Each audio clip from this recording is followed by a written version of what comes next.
This episode of Bringing the Backups is sponsored by Ha Ha Hot Sauce. Comedian Dave Yates had an idea to teach himself how to make hot sauce, and people liked it so much, he started selling it as merch after his shows. Combining orange, pear, apple cider vinegar as the base with the Carolina Reaper, which is the hottest by Guinness record, Dave has made a hot sauce that is both flavorful and hot. You can pick up a bottle from Dave Yates after a show or at hahahotsauce.com. This episode is also brought to you by the front of my boot. With comedians getting attacked on stage recently, the front of my boot is here to help. As in, if I'm ever on stage doing stand-up and you try to attack me, I will kick you in the face and knock you out. Then I'll kill you, then I'll kill your entire family.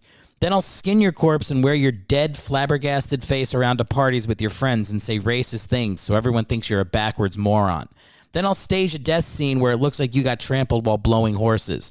Then I'll invent a time machine, go back to the moment I kicked you in the face, and do it all over again.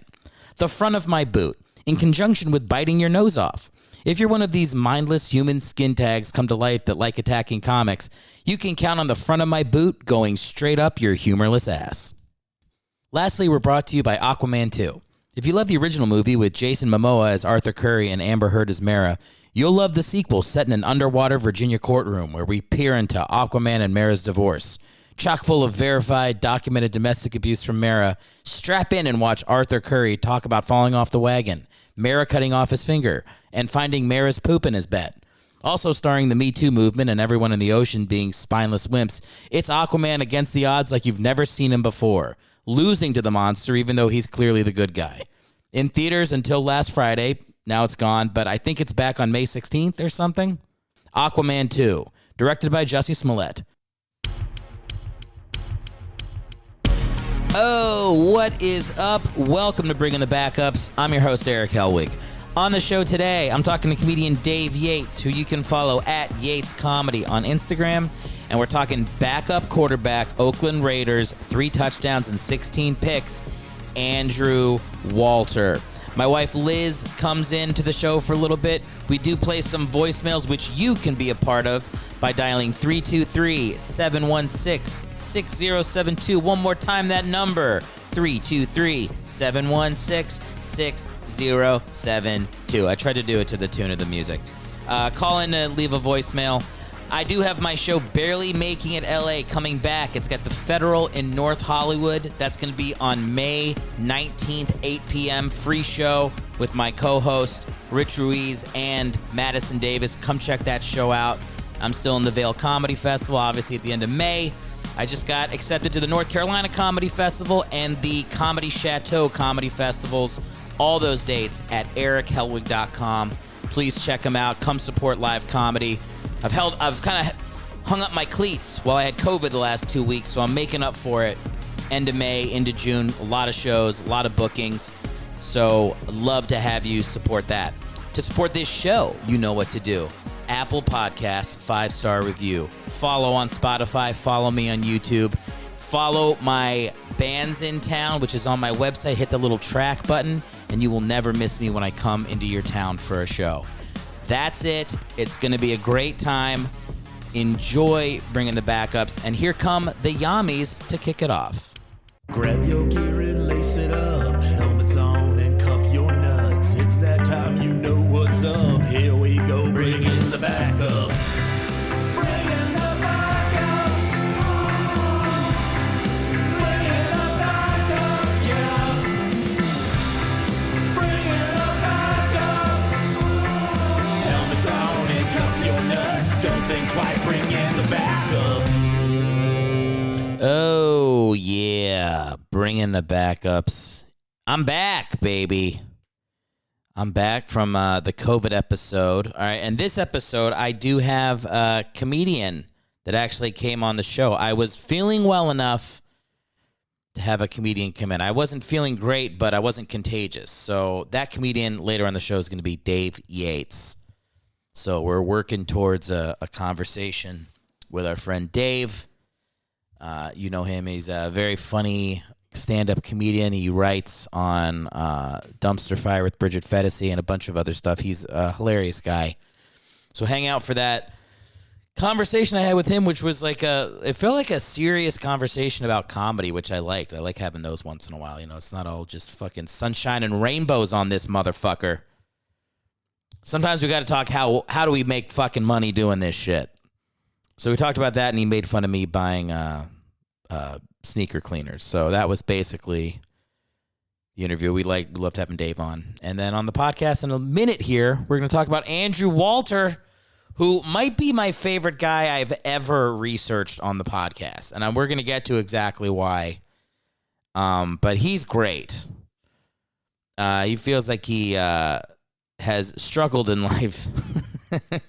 He's been humbled by life a little bit, and we're going to talk all about it. I think we'll probably talk about his post NFL career as much as we'll talk about his NFL career. But look, on to the questions that you guys have been asking. And that question is a simple one. Did I die of COVID? Is this my ghost hosting the show? And the answer is no. I lived. I survived COVID. Thank you. And I did it for my mom. I wanted her to, it's not right. A mother should not bury her son. I wanted to make it through Mother's Day, which I did. I thought this was an important Mother's Day. I feel like this Mother's Day was really a chance to spend hours thinking of clever abortion tweets while forgetting to actually call your mom. That's what this felt like. Oh, do we get into Roe v. Wade? No, probably not. People want to hear my fucking centrist take on it, which will just piss off everybody now. No, we'll steer clear of that one on the Comedy Sports Podcast. We talk more about Johnny Depp and Amber Heard. I mean, Jesus Christ, how many fucking terrible takes can there be? I was listening to this one podcast that was like, I found your testimony compelling. It's like, did you? Did you also think Cannonball Run 2 should have won an Oscar? What the fuck are you talking about? Dude, never, ever has someone been more guilty than Amber Heard. I mean, it's insane. It's insane. I don't know. I love Pirates of the Caribbean, so that's my bias. I don't know any fucking movies Amber Heard has been in. And also, she's clearly guilty and admitting it on tape. But, what the fuck do we know? How compelling is it really to confess multiple times to kicking the shit out of your husband and cutting his fucking finger off? Jesus. The legal system doesn't always help men. Can we say it? Is it fair? Can we say that sometimes?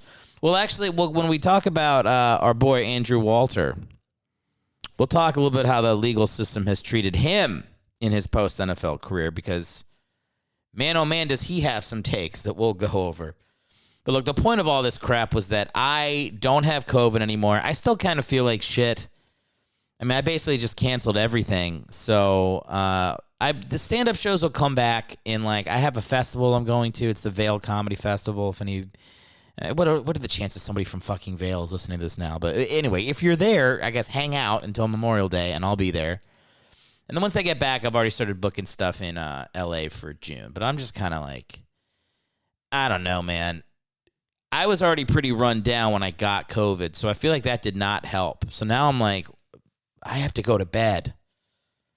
I can't be staying up till 12 o'clock at night editing this podcast. Okay, the levels might be off on this one. Your boy has to get some sleep, wake up and go to work. Those are the priorities right now: sleeping and working, and then, whatever comedy. I'll coming back to it. All right, you're getting your podcast for now, and then at some point in the future here, I'll have some dates to tell you. But oh boy, the body canceled my May dates. Let's just put it that way.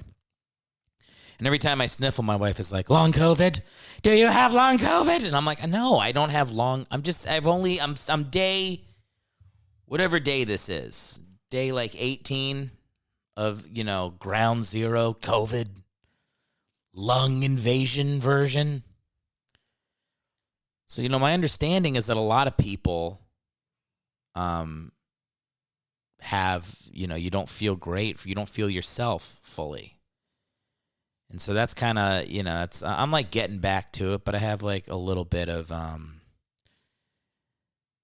like I'm gay now. Like that happened. I turned gay. Can't do it.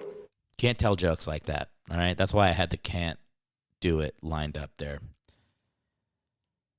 All right. Look, here's what we're going to do. My wife is downstairs making dinner, but I like having somebody here for the voicemails to kind of answer them with me. So Liz will come into the podcast here later. I'm going to edit her in to do the voicemails. So this is what's going to happen. If she's not here, you're going to hear the intro to the voicemails, and then right after the intro, Liz will be here. So check this out. Check out this little magic bit of editing that's going to happen right here. Bring in the backups voicemail. Erick. No, it's Liz, not. yes, it is. No, it's not. You want to record this episode Hold on. in the show Hamilton. I'm still eating a Reese's peanut butter cup. I told you to finish before the podcast started. You think that Angela's line, Angelica's line, Yeah. is say it. She goes, I'm just saying we should start a harem. She's trying to fuck. No, she's trying to fuck her she doesn't sister's say, she husband does not say and her sister. Start a harem. No, It's sick. I'm just It's saying, sick. if you really love me, you would share them. Ew, that's not any better. That's not any It's better. not a harem. What does sharing him mean? I mean, like they take turns. Are they in the same room? For somebody who's as opposed to like the twin fantasy that men's have, this sounds pretty fucking close. I'm just saying you should share them. I'm just saying, if you really love me, you would share them. Ugh. But Nasty. it's not. I'm just saying we should start a harem. Liz, we can't do this. I'm editing you in after I've already played the intro to this bit. Come for the backup quarterback. Stay for the musical theater. This is my wife, Liz Galalis. You can find her at Liz Galalis on Instagram and Twitter. Don't call me a cunt. Don't call her a cunt. Don't call it a cunt back. Oh God. 323-716-6072. That's the number to call in to be on this section of Bringing the Backups where we answer voicemails. With that said, Liz, you ready to hear our first call? Yeah. You mind hopping off that phone real quick? Unbelievable. I heard the click of a phone. Yeah. Turning it off. All right. Because I'm giving you my full attention. All right. We're starting with a fight.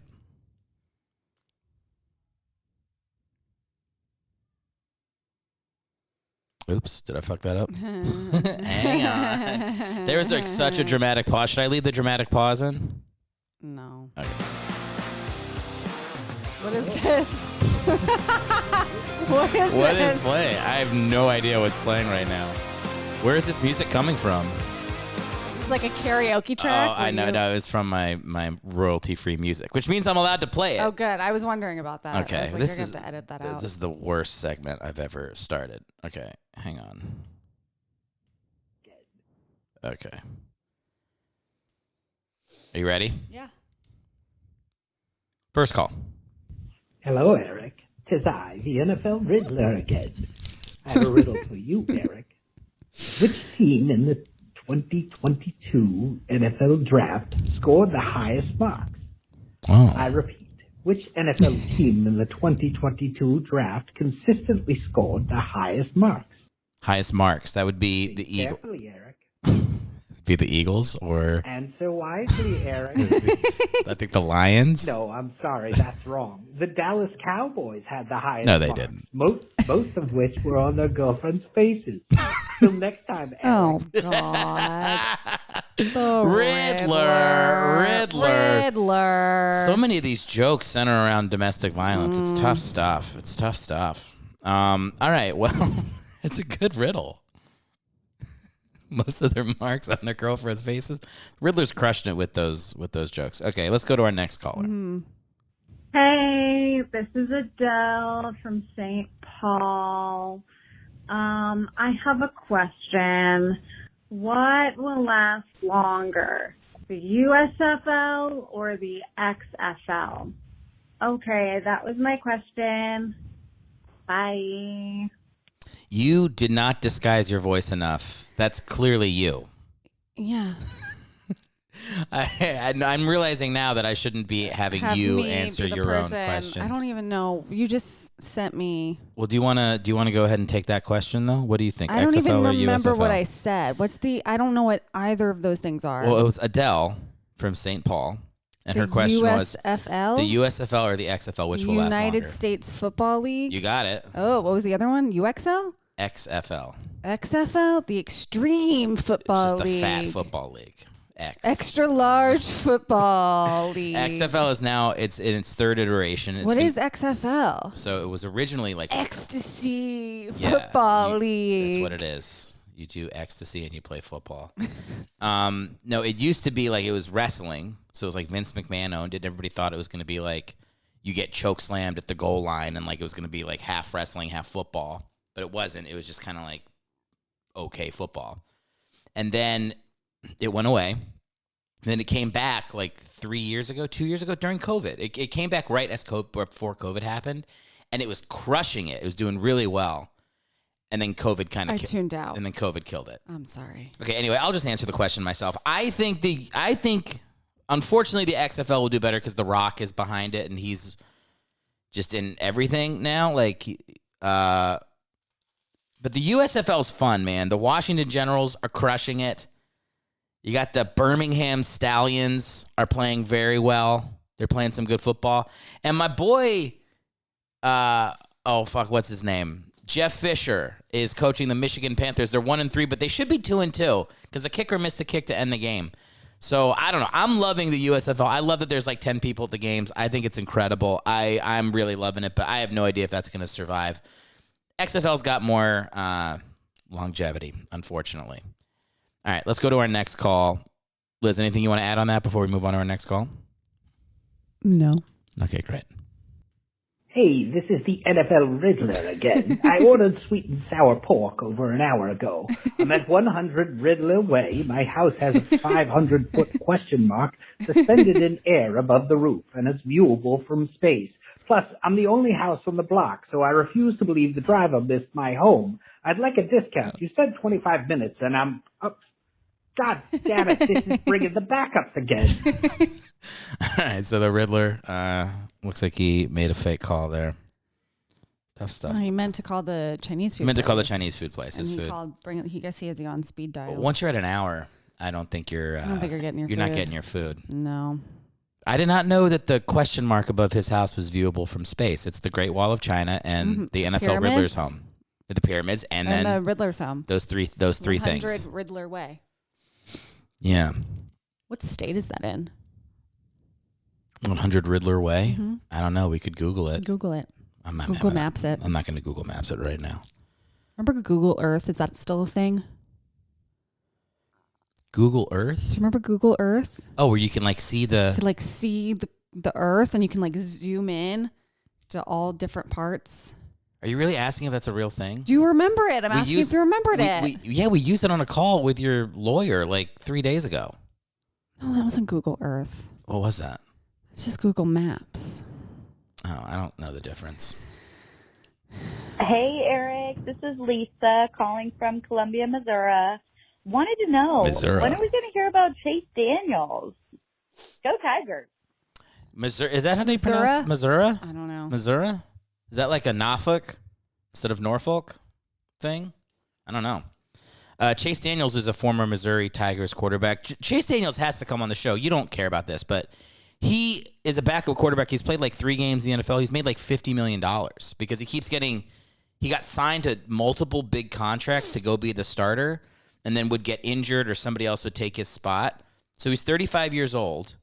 He's played like no football. And he's made more money than most players in the league or most anybody will ever make in their life. He's gotten the most bang for his buck. You do not care. Wow. But that's okay. Chase Daniel, the answer, Lisa, is yes. 100%. I will get Chase Daniel on this podcast. And he has a podcast, so maybe I can get him on this podcast. That'd be cool. He'd be a cool get. He'd be a great get. I mean, the reach show out. really should be... That's a good point. Okay, well, I'm taking note of that very much. Let's go to the next caller we have here. Hey, Eric. This is George from Vegas. I just wanted to see if you think that this year's AFC West has the best quarterbacks per division of all time. I mean, we're here with Carr, and he's by far the worst, and he's still probably a mid-tier quarterback. I just can't think of any other time where there would have been this many good quarterbacks in one division. Thanks, and love the podcast. All right. Thank you, George that's from nice. Vegas. Yeah, thanks, George from Las George. Vegas. George from Las Vegas. Look, the quarterbacks in the West are insane. Patrick Mahomes, arguably best quarterback in the league, right there with Rodgers, probably better than Rodgers. Justin Herbert, Russell Wilson now, and then you've got Derek Carr. So I was thinking, who are the best all time? There was years in the AFC East where it was Marino and Jim Kelly, two Hall of Famers. But a lot of the great quarterback rivalries in NFL history, they were not in the same division. So I looked it up. Liz, how about this one? Y.A. Tittle versus Norm Van Brocklin. Is that a real name? Y.A. Tittle. That can't be a real name. Y.A. That's not a real Tittle. name. Tittle. Y.A. That's Tittle. not real. Why would I make it up? Y.A. Tittle? Norm Van Brocklin. Y.A. Tittle versus Those Norm sound Van Brocklin. made up. Norm Van That Brocklin's sounds real. fake. Okay, well, just I saying. refuse to accept that those are real names. It's not even pronounced Y.A. Tittle. It's Yatit ill. like he had an ill titty. Yeah. It's Y.A. Tittle. I don't know what's happening right now. Yeah, like I just if you have to talk, What are you even talking about? I'm talking about what are the greatest division quarterbacks? What is a quarterback? Oh my God, George. The answer is yes. I mean, I looked through like the top 25 quarterbacks, and I was just like, who is in their divisions? I couldn't find anything where it was like most of the great quarterback rivalries in the game happened when guys would meet in the Super Bowl. It's like Roger Staubach versus Terry Bradshaw, or it's even in Peyton Manning, Tom Brady. It's like they met in the championship games and sometimes in the regular season. Not a lot of in-division great quarterbacks simultaneous. So, yeah, I mean, I don't know. Maybe if you can think of one, listeners, call in. The number for the show here, 323-716-6072. I can't think of a better division right now. I think George has a point.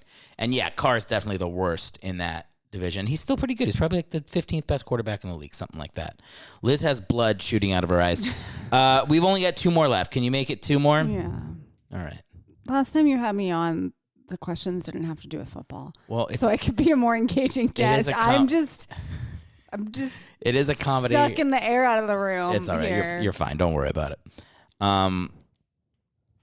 Do you think that the Commanders got enough weapons for Carson Wentz? And do you also believe that their late round QB pick is going to make him upset? Go Crayons! Aw, okay. It that sounds like was she said cute. go crayons. But That's what I heard too. That's fitting for a child. I think he said go crayon. Like go do crayons to his daughter. And then she repeated go and crayon. She said go crayons like it's a team. That's adorable. I think that's what happened so there. Cute. Yeah. That was very cute. I don't know who called in. But somebody called in with their daughter. The question was about Carson Wentz. I feel like you could answer the Carson Wentz question. What was the question about? Will Carson Wentz handle competition well? No. Why not? Because you don't like him. Yeah, that's my girl. Hell yeah. Go Foles. Go Foles. Big Dick Nick. Big Dick Nick. That's the answer to the question. If Carson Wentz is mentioned in a question, the answer is Big Dick Nick. Fuck Carson Wentz.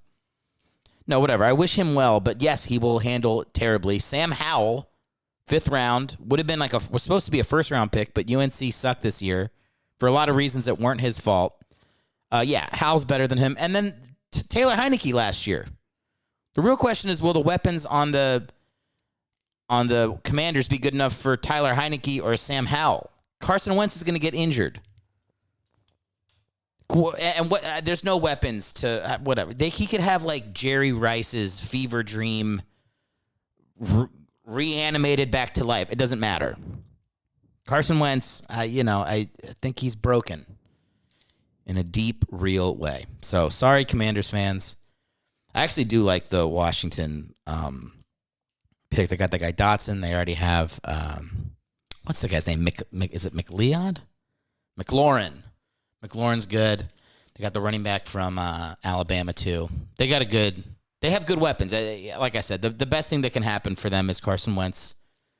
I don't want anybody to get injured, but if he gets injured, they'll win more games. That's my opinion. All right, we got one more call. One more call. This is the last one. Hello, Mom. It's me, the NFL Riddler, your son, calling to wish you a happy Mother's Day. Since the time I was a young boy, I always knew I wanted to call into podcasts with riddles. I just wanted to say thank you for nurturing the NFL Riddler in me when I was a young child. I'll never forget the riddle you told me in 8th grade oh, crap, this is bringing the backup. Ah, damn it. Riddler has us on speed dial. You big NFL Riddler fan? Big NFL Riddler fan. All right, great. If you would like to call into the show, if you want to respond to any of the other questions we had today, 323-716-6072. Liz, I'll try to get somebody else for the voicemails next time. So I know it's not easy when it's sports questions. I feel bad. I can't really participate. You really can't. It's just white noise to me. Congratulations on your film shoot, by the way. Thank you. Yeah. When can the listeners be expecting that? I don't know. Next year or two? I don't know. There should be a short Check film it out out in at about a a year. film festival near you Okay, at some point. I'm sure they'll wait. Yeah. With the bated breath. George in Las Vegas is like, which film festival? Yeah. Should I watch the Selling Sunset reunion or should I watch the Spring Awakening documentary? Bring in the backups voicemail. Erick. All right, that was Liz coming into the show to hang out for the voicemails. Let's talk about Andrew Walter. Then we're going to get to our interview with Dave Yates. Andrew Walter. I mean, my God. First off, let's start with this dude at Arizona State. Absolutely crushed it. Passed John Elway's record that he set at Stanford for touchdowns and yards. I mean, he set a ton of records. Look at this. Most passing yards. He had 10,000 passing yards. Most completions, most touchdowns, most total offense. Most passing yards in a single game. 500. He had 536 passing yards in a game. I mean, he was very, very good at Arizona State. Dirk Cutter, which sounds like very close to Dick Cutter, which, I don't know. But by the way, Dick Cutter, I mean, look, that's, I don't know. Circumcision. Is it mutilation? Feels like it is. I don't know. I'm not a smart guy. Yeah, I know there's other political issues involving people's bodies that are more pressing right now, but I'd like to take this week to talk about male circumcision a little bit more. Is it fucking, why are you cutting off a little bit of a baby's dick? It just doesn't seem right. Anyway, that's not the point. Dirk Cutter becomes the head coach for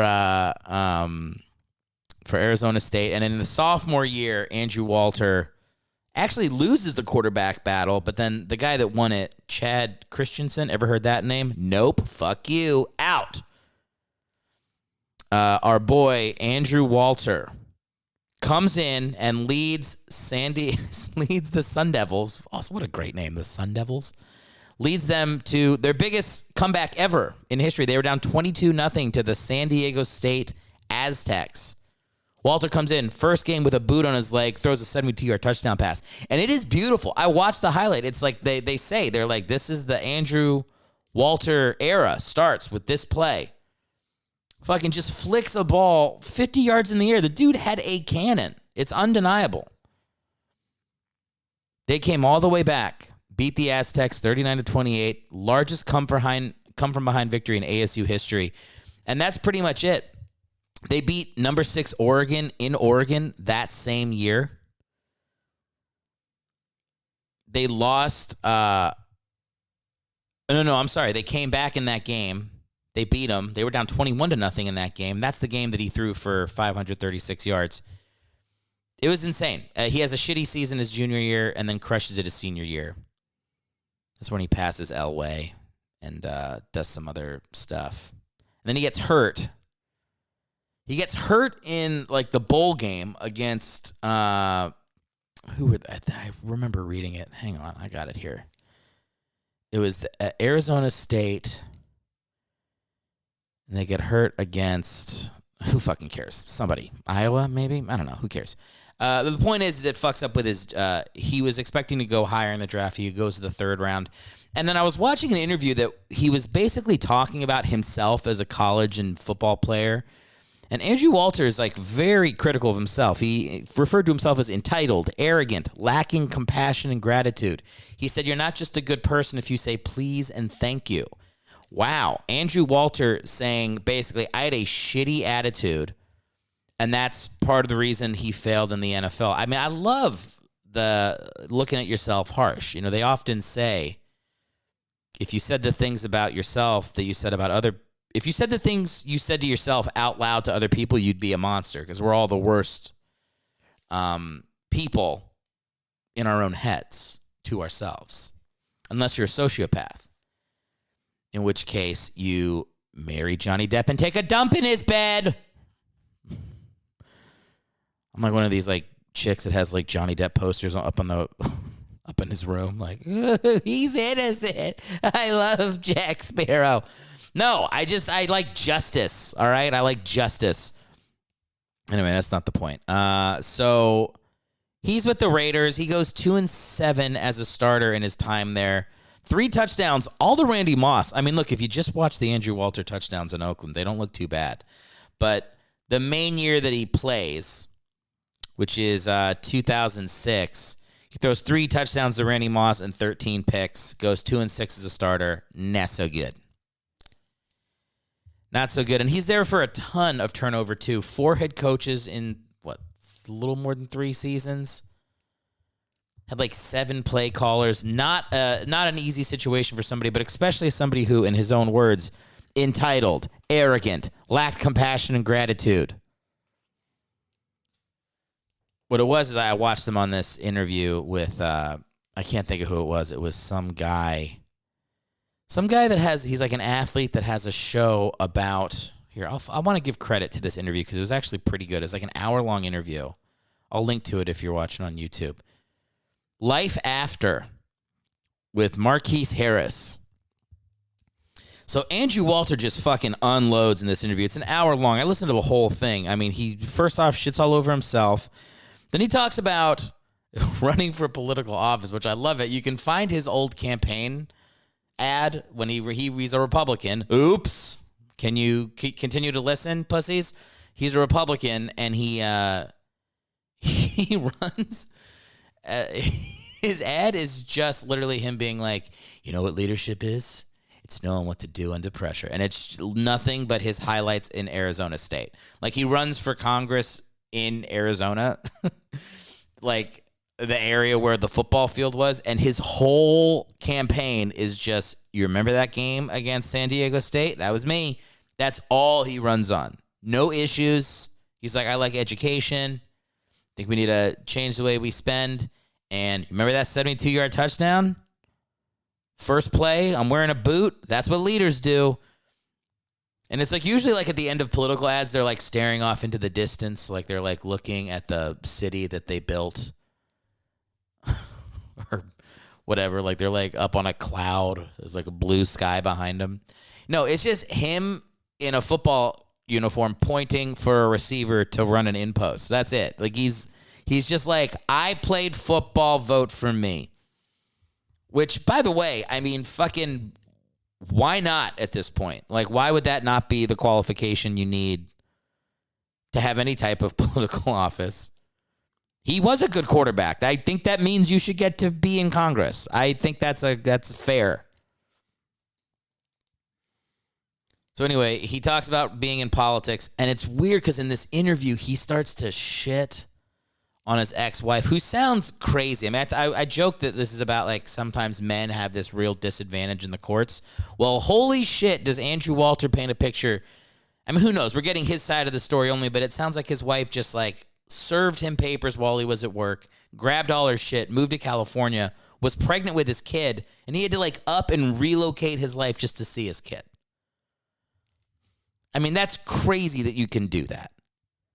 Anyway, like, whatever. We could get into it, but, like, child custody laws do not favor the dude. And so he spends, like, 30 minutes just on this hour-long podcast. The guy's like, so tell me what it was like playing for Bill Belichick. He was like, well, I'll tell you what it's like having some bitch take your child away from you. He steers it right back to, I'm in the middle of a custody fight. I'm fighting for my child. That's what I'm talking about. And good for him, by the way. You got to fight for your kid. That's what they say that too. Man or woman, when you're going through that shit, you fight so that later on your kid knows you fought for them. That's all you can do. I mean, if you can, you try to solve it without the lawyers. You keep the lawyers out because lawyers are just blood-sucking leeches, and everybody knows that. The system is set to ruin you in that way. It's not on your side. It's on the lawyer's side. I mean, look, we're saying this. I told you I got an accident a couple weeks ago. My wife totaled the car, and now we had to hire a lawyer and the whole thing. And the whole system is meant to fuck you.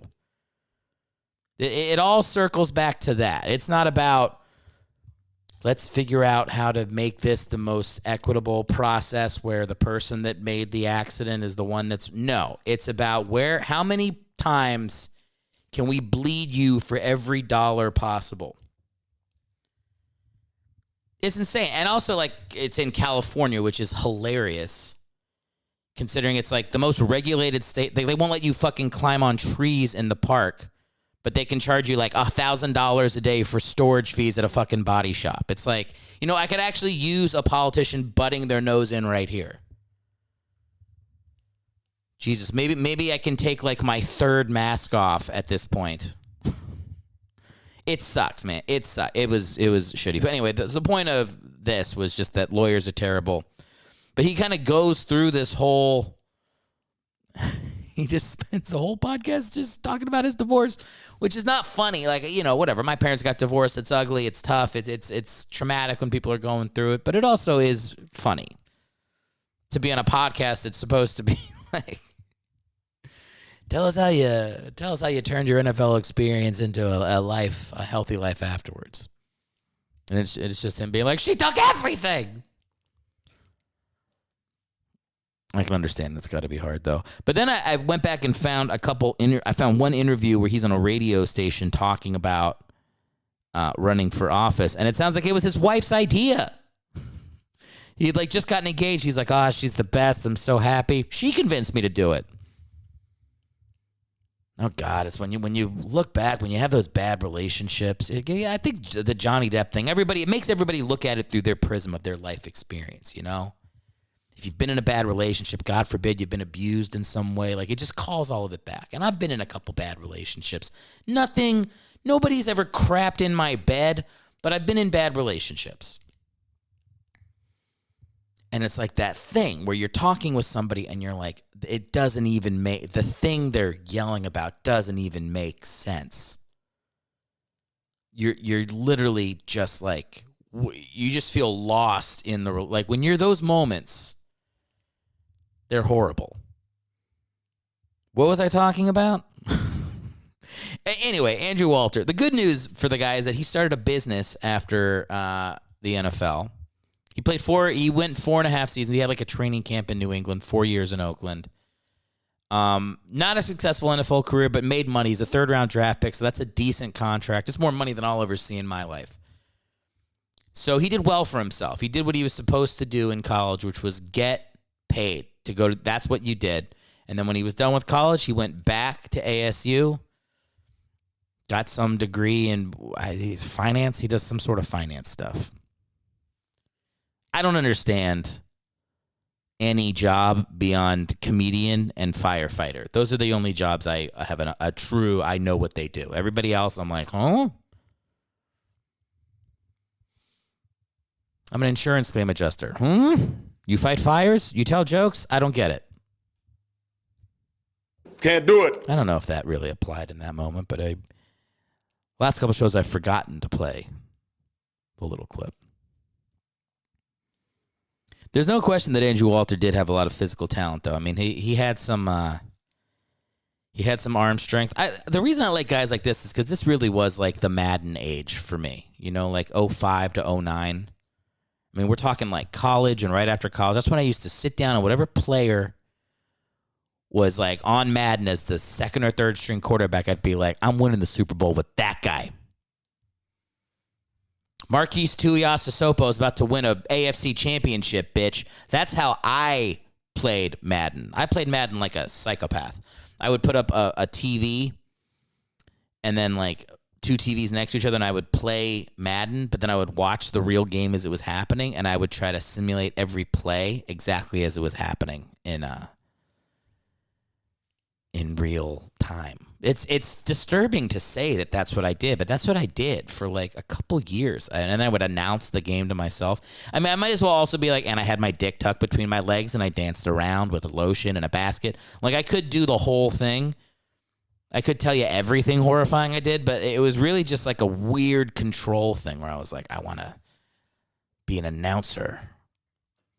And maybe I could still be an announcer. I mean, I have to clean up the language. But beyond that, I don't feel like it's like an impossible thing. You know, I'm 36 years old. I'm still young compared to dead people. I'm old.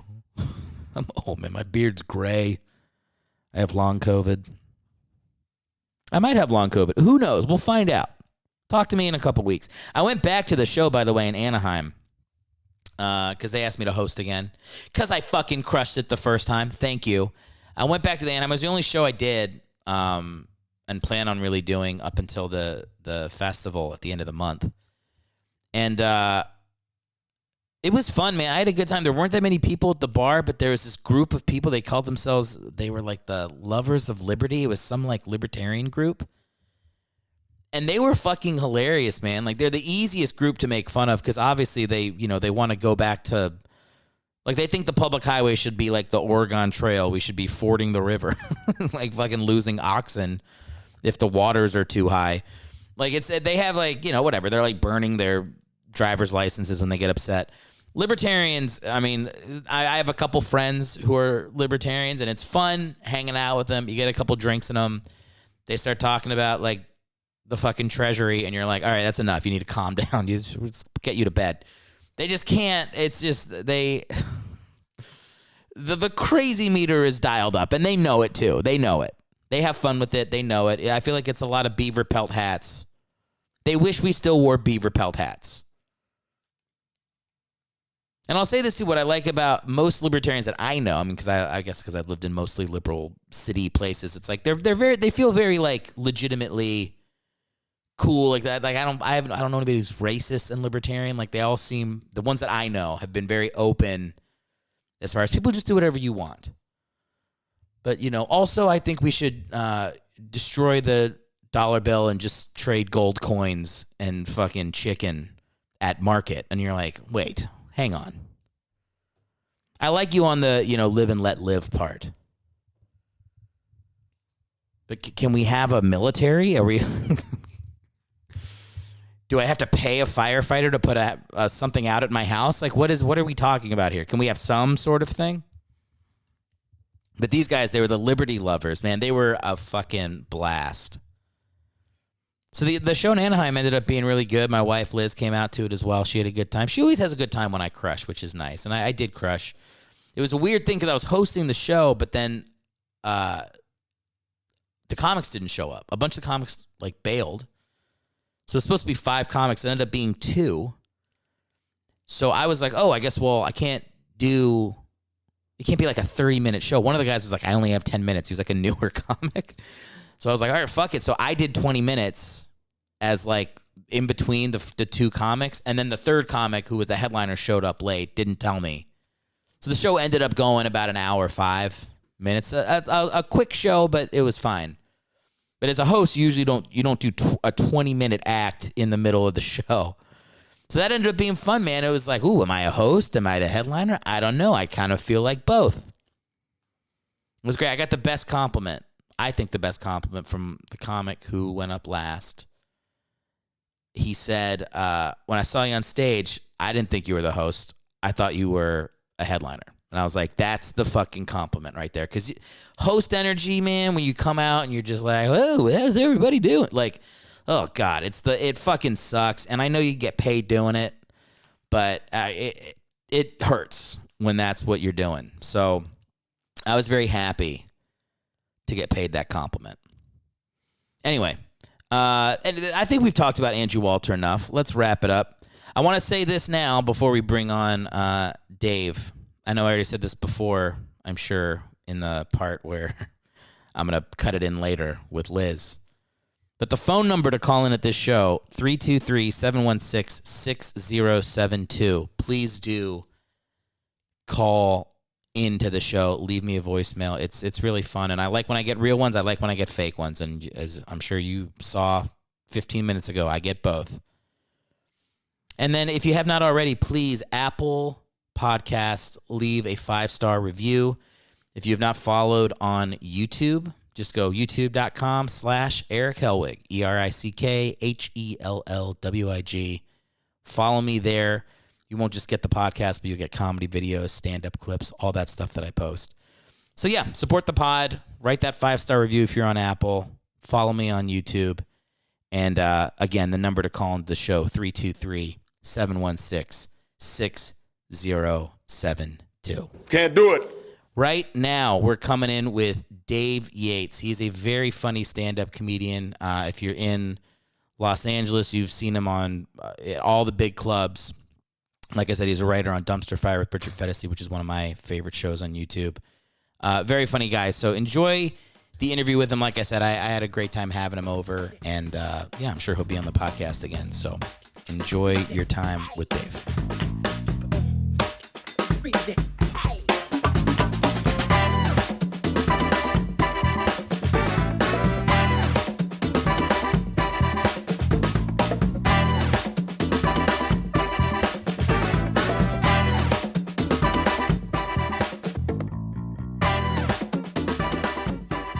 And also, too, like, if you're in the audience and you hate my guts, right? Mm-hmm. You're not thinking about the bills you have to pay your wife, your job, whatever. Like, you're just thinking about how much you hate my guts, which in that moment, it's like a homeostasis. Like, it's a mutually beneficial relationship. Yeah, where it's like, at the end of the day, we're both, like, I'm providing you an escape that won't kill me. And and vice versa. Like, you know, there's not many escapes these days that don't kill us. You know, like, sure. You know, but for me, it's like this is my escape. Is I get up there and I get to do the adrenaline and try to do well. I mean, bombing still feels bad. I still bomb on occasion. Like I was telling a younger comic this, I think last night, I bebopped up to Bakersfield to do an open mic. And I was just like, look, like, I still bomb, but like my batting average is higher because I've been doing this 11 years. Sure. You know, like, I bombed my titties off in Naples, Florida about like 3 to 6 months back, where it was just like, I was featuring for a friend of mine and I threw the kitchen sink at these people. Everything. Clean, dirty, political, anything. Like, it's because Naples, Florida is like, it's predominantly rich, white, conservative people. Yeah. So I'm like, if you want to talk politics, like, we can do it. You know, like, I'm capable of it. It's not just like, it's just not part of my like usual act because it does nothing for me. But I bombed for 28 minutes straight, just fucking eating dicks. And when you say bomb, because when I think of myself bombing now, if I listen back to it, I'm always surprised by how not bomby it is. Like, compared to how I used to bomb, which was an actual complete silence for the entire time I'm on stage. When you say you bomb for 28 minutes, you're talking straight up, nobody laughing the entire time. Yeah, like, I mean, maybe a smattering of like, oof. Yeah, where it's like, it was the type of bomb where it's like, so many people weren't making any noise that the people that maybe did find it funny aren't going to be the only ones laughing at something. Yeah. So, but the next 2 shows the next night, I killed both shows. So it's like, and with this exact same shit in front of the exact same demographic of people. So, yeah, I mean, it's still the best job in the world. It's still the best feeling in the world. And until it stops being that, I'm going to keep doing it. I think the best job in the world is shoe care kit salesman. Elite. quick care, sell Erick a fucking overpriced box. So you got dirty ass sneakers, son? And you're like, yeah, I got dirty ass sneakers. Here's how he got me. So I had just made a decision. I was actually recording a set. I was doing a set over the weekend that was going to be recorded and be a mini special type of thing. And I was like, I have to buy fucking real clothes. So I went to go. I got a new T-shirt. I got a bunch of new T-shirts, new pair of jeans, belt, shoes. I bought multiple pairs of shoes because I've been wearing one pair of shoes for 3 years.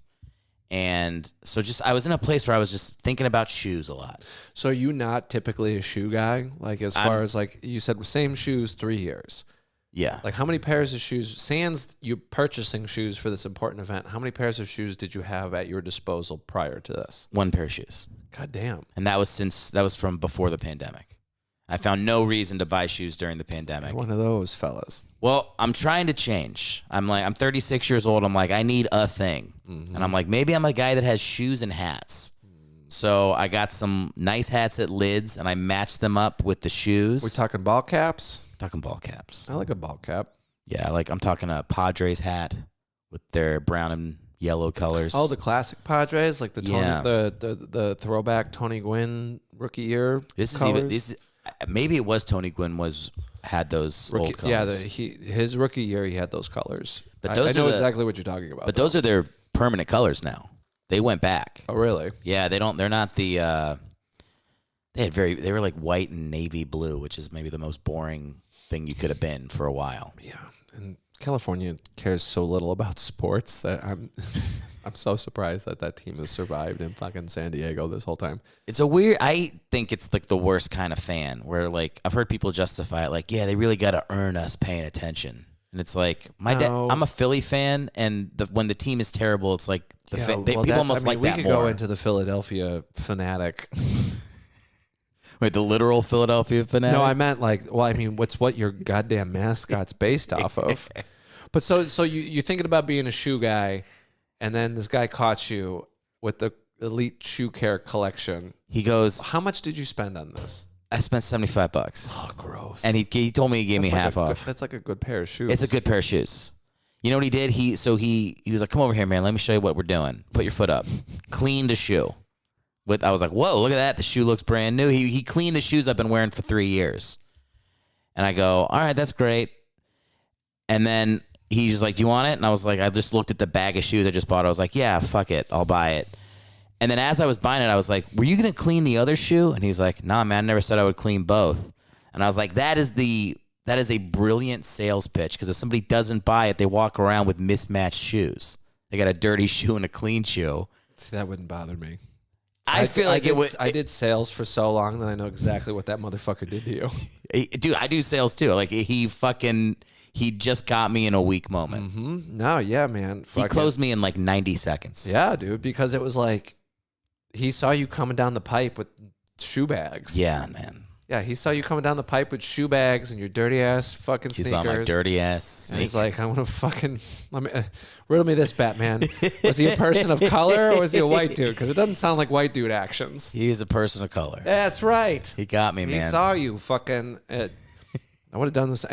I would have done the same thing. It's just because that's I've been comedy is essentially sales of fucking ideas. But I've done every kind of sales that you can think of, from advertising space to telephone books to fucking cell phones to drugs. I've sold it all. So I've seen, and I was well trained as a salesman. Yeah. And it's there's certain people that crush sales because I know it's a joke, but it's the always be closing, the ABCs of sales, always be closing, overturn the negative. It's crowd work. It's essentially crowd work. Yeah. And it's just I've seen so few people do it well like that it's I just knew. We have so I work at a sales job right now, and I am very good. There's people that have been there longer that they fucking crush. They're pulling in $300,000 a year, that level of you can do very well at the company. And the people that are that good, sometimes you can listen in on their calls, and you're the shit they say to people. Yeah, I The can't. way like I'm a good salesperson. I don't feel comfortable talking to people that way. Yeah, bending the rules and shit. Like dude, I did call center sales for like a long time and it was miserable. Like, and not a long time. I got fired from there because I just wouldn't fucking like lie to people. Yeah. You know, like especially because it's like it was like after I got sober too, so it's like I had a conscience again. You know, but like we would call these old people on this call list and like pass them on to the fucking people that sell them magazines, like boiler room shit. Yeah, and then you get to certain people that just like no one calls them. Like so, and like you weren't allowed to like pitch people that were like 75 or older or something like that for some weird reason. But sometimes you'd catch those people that were like 76 to 80 or whatever, and you're the first person they've talked to in a while, and you just feel awful. You know, and I couldn't do that shit anymore. Like that's my backup plan as far as like if comedy doesn't work out, is I'll go back to the boiler room. Like I tell people, I was like, you know what? If I'm going to I got here when I was just turning 30 and I've been in LA for about 5 years now. And I said, I will reassess at 10 years. So at 40, so in 5 more years, if this shit's not fun anymore, I'm out. I'll go sell fucking Porsches somewhere and go make up for lost time. Like, cause there's no time then to do what we're doing now currently. Right? Like people go, oh yeah, Rodney Dangerfield. It's like, you know how fucking big of an anomaly Rodney Dangerfield is? And also like people also do he lived in his car for a year until he hit it. And it's like, oh, a year? Only a year? Oh yeah. A lot of people live in their cars and then fucking die in their cars because it's not a way to live. Yeah, because no one knows how to fucking make money in this business. It's so annoying. So annoying because it's like, I would never teach a comedy class about how to be funny, but I'm thinking about teaching a class on how to fucking make a living doing comedy because I've been able to do it for the last 3 or 4 years of my existence. Yeah. Now, granted, you know, I had a buddy bring me to be his opener, and that helps. But like I talk to comics about like what they should ask for and guaranteed minimums and fucking return on investment, and they have no idea. And it's like, you can book a show anywhere if you treat it not like selling a good comedy show, you treat it like selling ad space. Like if I go to Erick's Bar and Grill, and I go, hey, Erick's Bar and Grill, how many people does your bar and grill hold? And you're like, 150 people. I say, perfect. Well, I do comedy, and I'd like to put a comedy show on here. My rate is $750 plus hotel.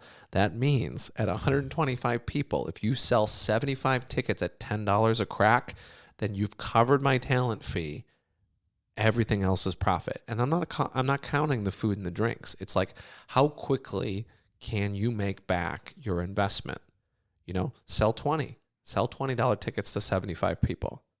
Yeah. You've just put $750 in your pocket plus food and drink. They care more about that than they care that you're good at fucking comedy. And then people just don't understand that, you know? Or they take fucking peanuts to try to do this job.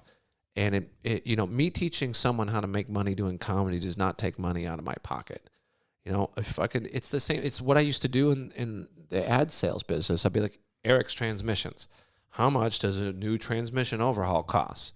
And you'd be like, oh, $1,200. They're like, perfect. If you put a $250 ad in this telephone book and you sell one new transmission, you've covered the $250 and you've put, you know, $850 in your pocket or whatever the math works out to be. Like, I've not done the math in a long time, but that's what you're selling to any people is return on investment. So then if you start hemming and hawing about the $750, about what I'm offering to put on a show in your bar and grill, you're like, I don't know, $750 seems like a lot of money. I'm like, perfect. I understand completely. Steve at Steve's Bar and Grill, he felt the same way. But what he found was that if 2 people that come to the comedy show decide that they really like Steve's Bar and Grill, and they're a couple that likes to go out, let's say 8 out of the 12 months a year, and they spend $100 every time, which is plausible for a date night.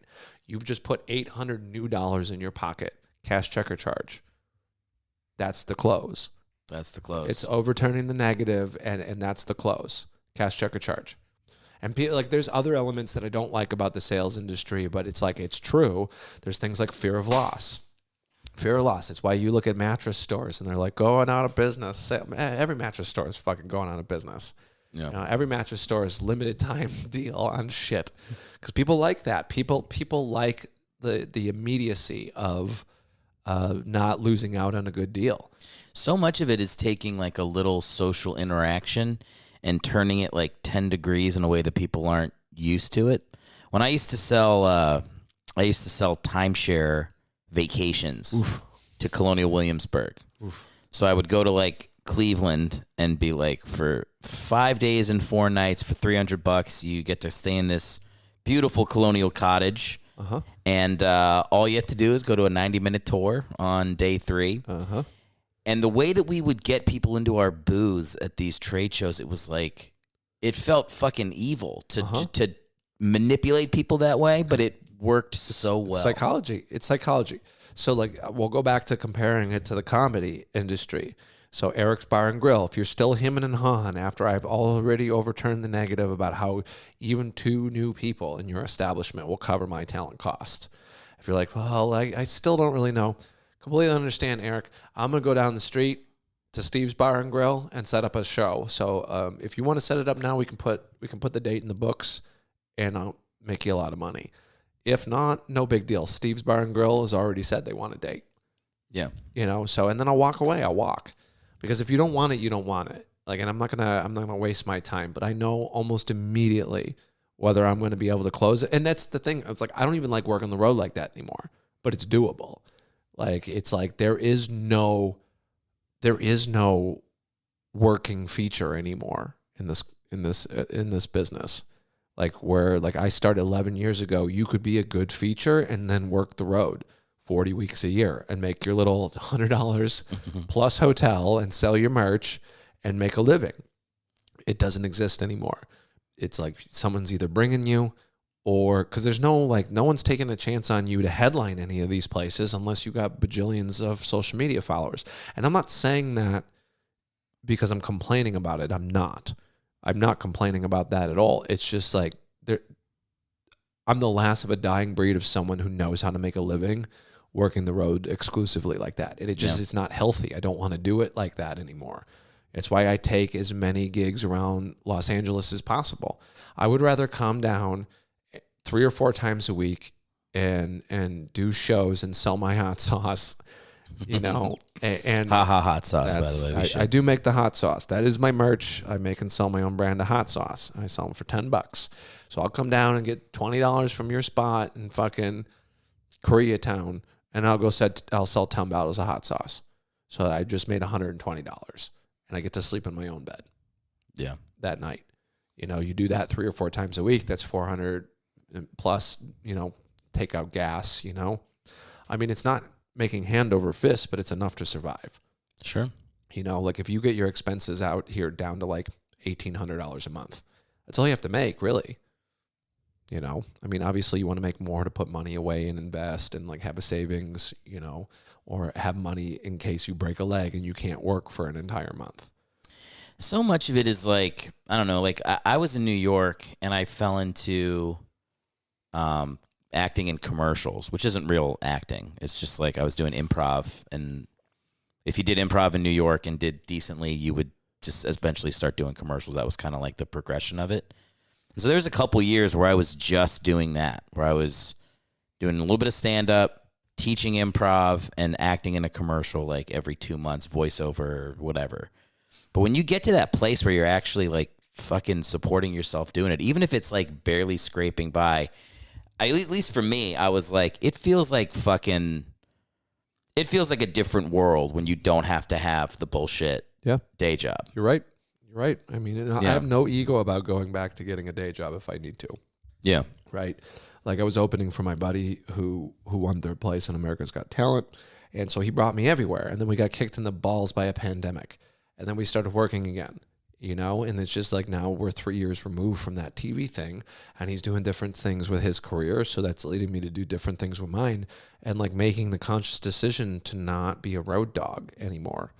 Like I've done it all. Like I'll happily teach any new comic how to do the shit, I just don't want to do it anymore. Like I could, you drop me in any metropolitan area, I know how to make $1,000, you know, but I won't even leave anymore. I won't even consider leaving if I can't guarantee myself 1,000 in my pocket from leaving, you know. And I mean, then that's regular ass money. That's not fucking buku bucks.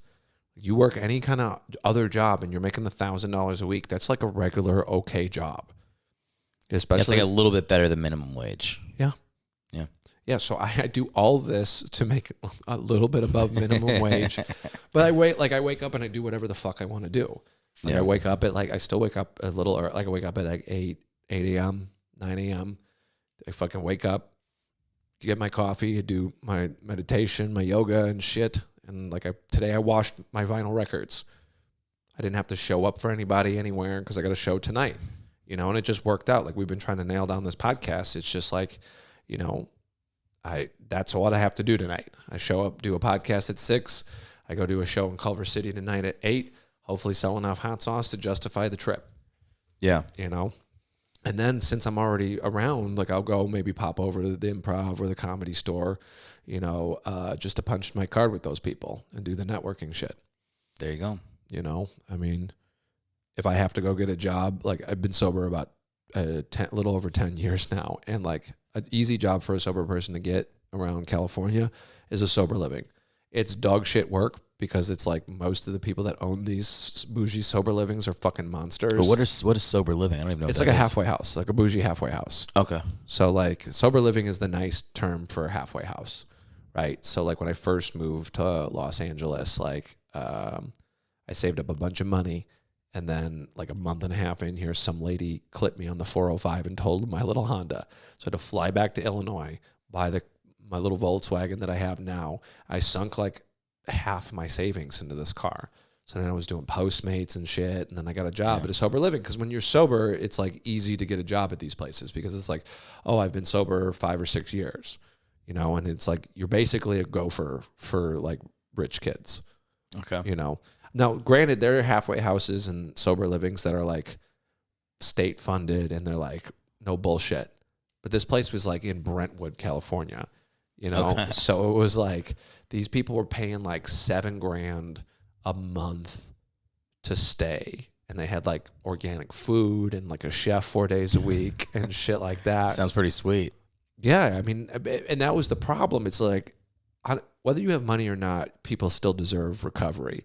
But when the people that run the operation treat the residents like hotel guests and not people that need help, it turns into like you can't help them. You know, like there's second, third, fourth chances. There's no rules. Like no one's going to get better that way because they're afraid of, you know, if you kick them out, you lose that $7,000 to $10,000 a month from the insurance people. You know, so like, you know, and my gig was like, it was easy. Like as far as it sucked working there, as far as like the people were monsters that ran the joint. But like, I was like the, what do they call that? Support staff. So I would drive these people to like their acupuncture, their therapy, their intensive outpatient, whatever. And then I would work 8:30 to 4 Monday through Friday. And then I'd get off work and go do shows, you know, and I was just getting to LA. So it's like, you know, I'd get off work at 4:30, and then when potluck was, you know, show up and sign up, you know, I'd get there, I'd get to the Comedy Store, be first in line, and I'd sign up, and I'd just sit there and then socialize with comics, you know. Yeah. And it was easy for me to do the road and stuff because I could take off whenever I wanted, you know, because there was a contracted employee because these cheap fucks didn't want to give me health insurance. Yeah. So you know, I've always, up until the last 3 or 4 years, I've worked 2 jobs, you know, day job during the day, gets off at work at 4 or 5, and then comedy at night, you know. So it's like up until the last 3 or 4 years, I was working easy 80-hour weeks doing both. You know, you spend your 6 to 8 hours at the day job, and then you spend 6 hours minimum at night doing shows. You know, sometimes more than that. Like where I came up in Illinois. Where in Illinois did you come up, by the way? So I started comedy 2 hours south of Chicago in central Illinois, like Bloomington Normal. My home club is the Jukebox in Peoria. Okay. And so like all the road comics that I looked up to back then when I started were like, you draw an 8-hour radius of where you live and you work everywhere in that 8-hour radius. So it's like being in Central Illinois, that was Cleveland, that was Indianapolis, Cincinnati, Louisville, St. Louis, Kansas City, Chicago, Milwaukee, like anywhere in an 8-hour radius I would work because, I could get done on Sunday at like 11 p.m. after a Sunday show and drive for 8 hours and be back to work on Monday at 8:30 a.m. or 9 a.m. or whatever. Sometimes it would only get like an hour and a half of sleep, but like there was free coffee. So like I did that for years. Yeah. So it's like this whole shit, like where people like fucking living in your car, it's a grind, fuck you. Fuck you. Like living in your car, whatever. If I had to live in my car, could I? Sure. I've slept in my car. I've slept in my car plenty of times to save the money on hotel. Like you're doing $100 gig, no hotel. Like you think I'm going to sink fucking 3/4 of that into a fucking Motel 6? You're out of your goddamn mind. But like this whole like, oh, we live in our cars on the streets of LA. It's like fucking go hustle. Go work at the fucking McDonald's. You'll build more material working at the fucking McDonald's, not having an ego about your life, than you will living in your fucking van life. And that's the problem. That's the problem out here is because women will fuck dudes that live in vans. That's why it's appropriate. It's really their fault. Blame all women. If you take anything from this podcast, no, I'm just saying like it in other places that's not possible. Okay. Yeah. And it's like in Central Illinois, if you lived in your van, ain't nobody fucking you. You live in a van. Too cold at night. Out here, it's like, oh, he's got a screenplay and the van is nice.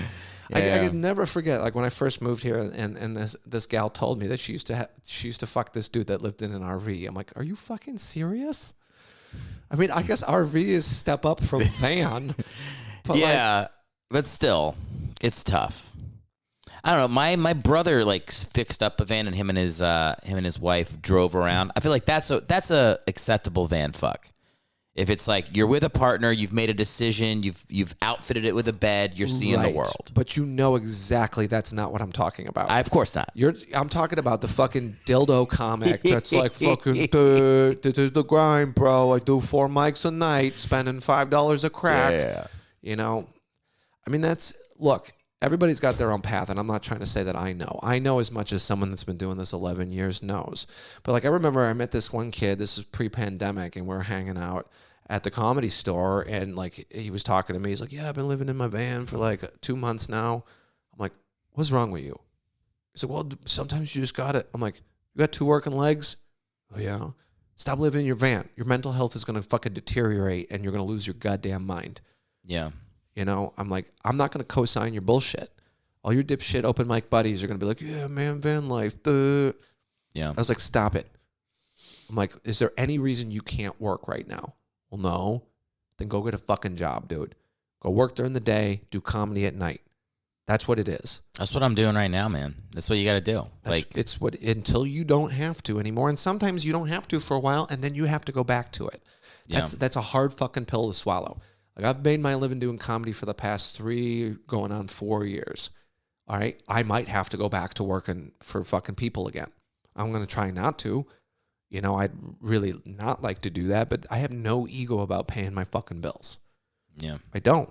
So like, the conclusion of that story, about 2 or 3 months later, I was at the Hollywood Bowl going to see a show, and I went to the bathroom to go take a piss. And who do I see walking out with a fucking name badge on and a vest? The guy. That fucking dude. Dude. He's like, I got an apartment. Thanks, man. Yeah. Yeah, because it's like everybody out here wants to fucking like rub your balls and tell you like the dismal, miserable fucking I have no money life is like, stop it. It's over romanticized, I think. It 100% is. Like, well, like, what do you fucking like? 1 in a million people live in their van and then sell their first fucking screenplay, and they get out of that shit. Yeah, right? And they're also usually better looking than the people that that are doing the same thing. 100%. Yeah, they're like really hot van people. Yeah, dude, I'd be a hot van people. Like I'm a solid 7. I'm a solid 7. And that's the non-egotistical number. All right? Because anything less than 7, you're like, you hate yourself. Anything more than 7, you're just like, all right, bro, pump It's the too brakes. much. 7 is how you... 7 is how you describe yourself.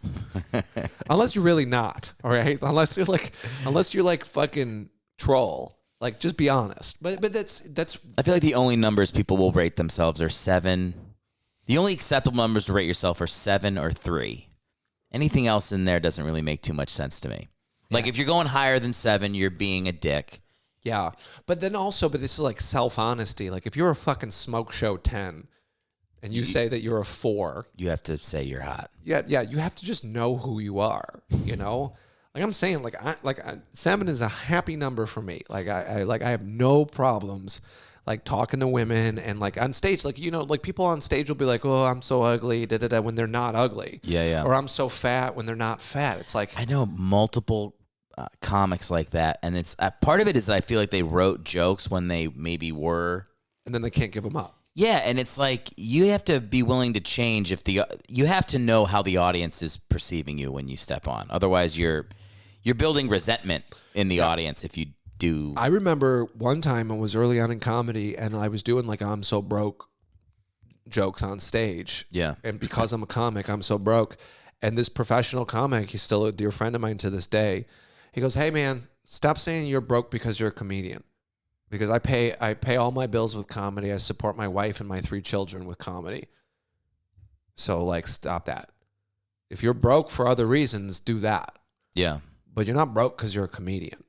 And I never forgot that because it's like don't diminish what we do. And it's like a cancerous thing. Like it's like where people don't know how to ask. Like I know this has been mostly about comedy, but it's just like especially now post the 4th wave of the pandemic or whatever the fuck we're in now. You know what I'm saying? It's like if you get booked on a show, and I don't care where the fuck you are, and it's not an open mic or it's not a guest spot, you say thank you for the booking. 2 questions. Is there any money? And can I sell merch? Every single fucking time. Because if the first answer is no, there's no money, I can make an informed decision, but I can sell merch. Well, maybe I can go down there and make $50 or $100 selling hot sauce and get a set in. But if the answer to both those questions is no, I'm not doing your fucking show. Especially now that people have been starved for live entertainment. You know, it's not enough anymore to be like, oh, exposure, fuck you. Yeah. Gas is $6 a fucking gallon. I just emailed someone that had been doing their show for a while because there's always a good crowd and I always sell merch. But it's just like, I need to have, hey, is there any room in the budget for gas money? And I didn't get a response email back. But then I got another email a couple days later about promo materials for the show. It's like, I know you saw that email. Yeah. All right. And so I'm going to come down and do the show because I said I was going to do the show. And I'm going to ask you directly to your face, is there any money in your budget for gas? And if the answer is no, that's the last time I'm doing that show. You know, it's just like, if you don't establish what you're worth in an honest manner and know how to ask for what you need, people will always walk over you and you will never make a living doing this. It's good advice, man. It's stuff that I feel like I'm figuring out later. I mean, I'm literally right behind you is the merch I literally bought for the first time. Look at that. It's out of context. All right, it's not guys. gonna make I'm picking up the shirt here, audience at home. Ezekiel's Madness, Laugh for a Cure. Donations payable to Erick Hellwig. Yeah.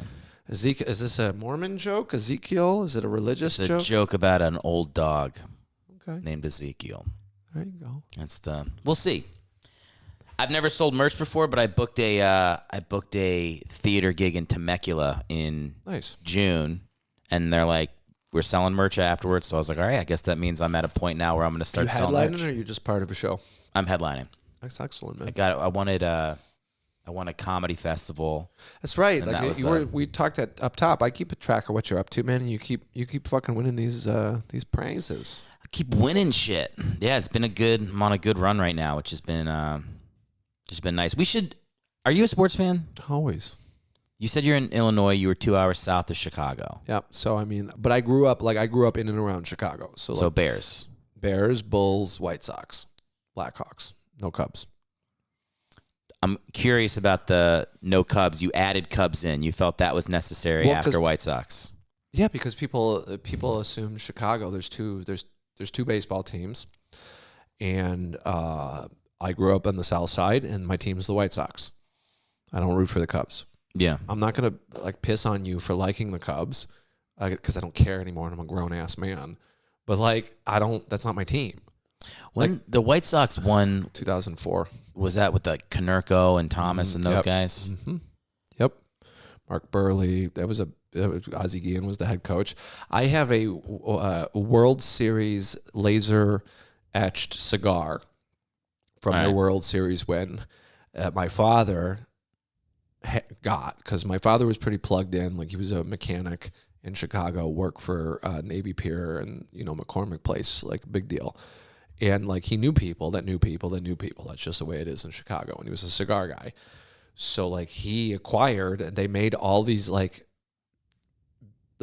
big money laser etched cigars. So if like you look at the tobacco leaf of a cigar, the White Sox, when they won, they had burnt in the leaf of the cigar World Series champions. Hell yeah. So I've got one of those cigars in a fucking glass tube that's sealed. My dad saw Ozzie Guillen at a fucking restaurant. Okay. And he just so happened to have that cigar with him. Wait, did he have his sealed too, or no? No. He was just carrying My father had it in his pocket. Okay. He just so happened to have it. I don't know why. And he walked up to Ozzie Guillen, and Ozzie Guillen signed the fucking glass tube. So I have it sitting on my shelf in my garage, a fucking World Series White Sox cigar with Ozzie Guillen's signature on the How side of it. fucking random that your dad would have had that on him. That's who he was, man. Like, the dude knew a lot of people, and everybody loved him. And like, he was a man about town. He was a networker. Yeah. He's a heavy equipment mechanic, spent his entire life working in the rail yards, wrenching on shit, getting metal shavings in his hand. But like, he was a big union guy. He was a local 150 operating engineer, and he took care of all those people, and they took care of him. It was like a brotherhood of people that fucking worked their dicks off, you know? And so it's like, that's, people don't know this, but Chicago's the windy city. It's not because of the wind, it's because of the politics. And like, the labor unions and stuff like that is a very political thing. So like, he knew people that knew people. Like you can ask me, like, do you know a guy that does this or that? And I know people that do things. You just acquire people that do things that are different from what you do. Yeah. And that's like, you got a guy. And it's no different in comedy. Like, you gotta be easy to work with, be undeniably funny, and be fucking useful. That's it. Like, and that's just being a human being. Like, just be easy to work with, be as good as you can be at the thing that you like doing, and like, fucking, that's it. And try to help without expecting anything in return. Now I know something about unions. All I knew was the least popular season of The Wire. That was the extent of my union knowledge. Yeah, I mean, look, it's the same thing with every industry, that there's like people that take advantage of the systems. But you can go down the list. Doctors, nurses, insurance agents, salespeople. Like, it just like, there's always. I like that you gestured to me as people who just fucking live on the margins. No, I was pointing at you because it's just like, you said you were in sales, and like you said, like, there's certain people that fucking do the kind of sales that you're just not comfortable doing. Yeah. And so it was more a gesture to what you said earlier than it was to like you and your skill set. Gotcha. Uh-huh. I didn't really take offense to it. No, I know, but since it's not a video podcast, you had to to call walk out. people You through have it. to really fucking provide the imagery of what's happening here. Are the you mentioned the White Sox? Well, you mentioned the not Cubs is the part that caught my attention. But are the White Sox, if you're ranking your allegiance, are they the first one? What sport are you the most? Yeah, I'm into? a baseball guy. I'm a baseball guy mostly. Like, White Sox, Bears, and then like, to a lesser extent, the Bulls and the Blackhawks. I don't keep up with as much sports as I used to. Like, I love watching a game. I love going to any baseball game. Like, I've been to Philly Stadium. Like, I like going to professional ball games. Yeah. I just don't have time to keep up like I used to. Like, the only reason I keep up with football is because I fucking play fantasy football with some of my dipshit buddies in college, and we've been playing in the same league for years and years now. And it's like, sometimes the only way I get to communicate with them is fucking playing fantasy sports. Taking their money. I did. I won this year. I was the little team that could. I won this year too, and it was fucking incredible. The only better feeling of winning was knowing how much it bothered some of them.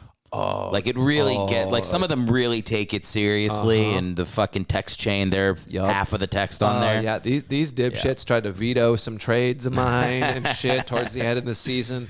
I think I had like I had a winning record, but it wasn't great. I think like at the end of the season, like I was just like I barely made the playoffs, and then I steamrolled everybody. Like I was beating 11-2 teams. Like that's great. You know, just fucking. And you're the Giants, man. You just fucking took off at the right time. Exactly. And then my team stayed healthy. That's fantasy sports in the age of the pandemic is like whose team can stay healthy. Yeah. I mean, remember 2020 football was just like they had no fucking preseason, and everybody's like, why is everybody getting injured? Because they fucking didn't ease into the fucking sport.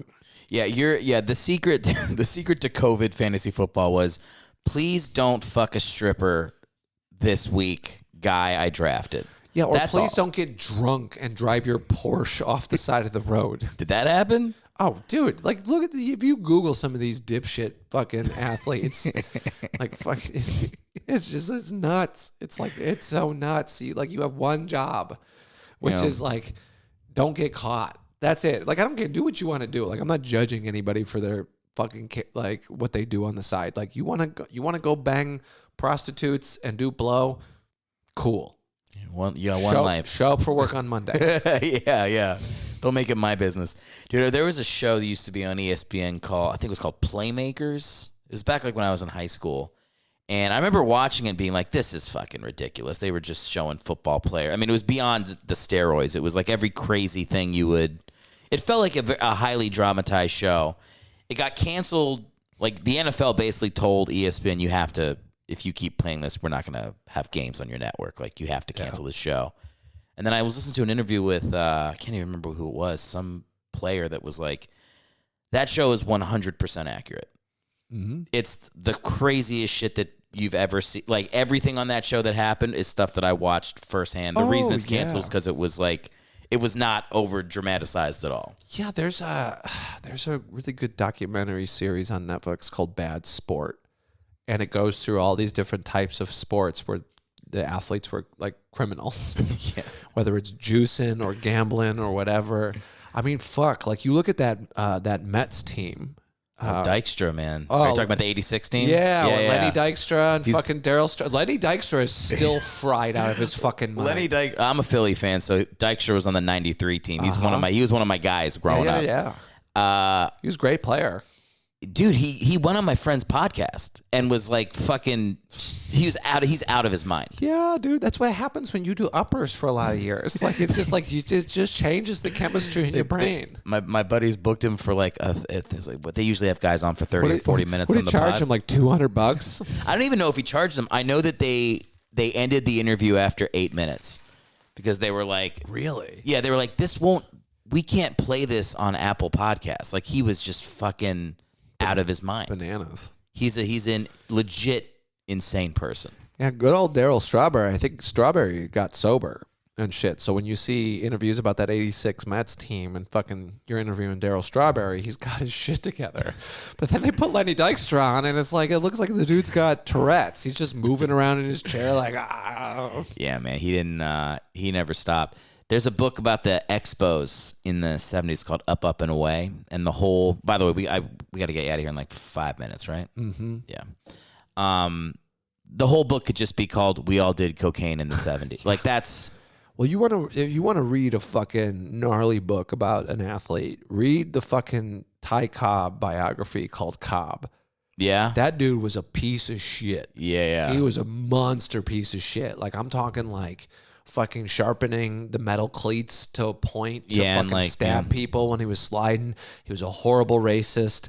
I think his only friend in life towards the end of his life was like fucking, and I'm gonna butcher this. It's like, so don't fact check me on this, sports nerds. All right, it was like Carl Yastrzemski or something like that, like some other old fucking ball player. Yeah. And then even he stopped hanging out with him, like in his 70s and 80s, because he was just a piece of shit.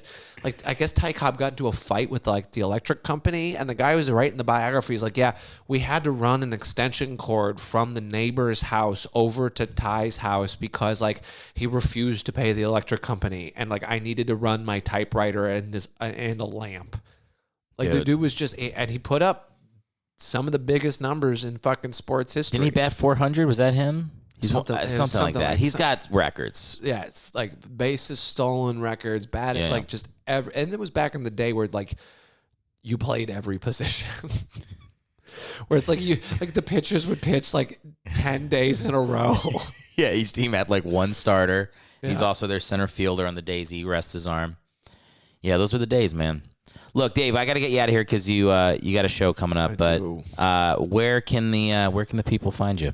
The people can find me on all social medias at Yates Comedy, YATES Comedy. I'm on TikTok, Instagram, Twitter, Facebook.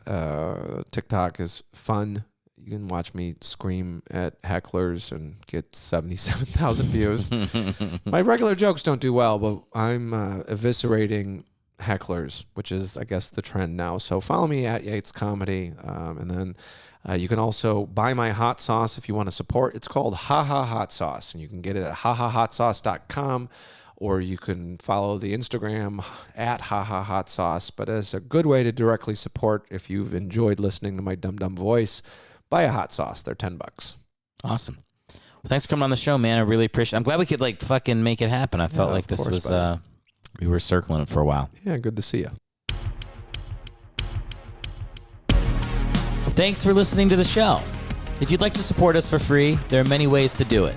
Start by subscribing on whatever platform you're currently listening on. If you're on Apple Podcasts, write a 5-star review. And if you're on YouTube, like the video and leave a comment. On ErickHellwig.com, you can subscribe to the newsletter and click the track button to follow Erick's stand-up dates and never miss a show when he's in town. To support the podcast financially, visit the merch store via Erick's website. Thanks again for listening, and we'll see you on the next show.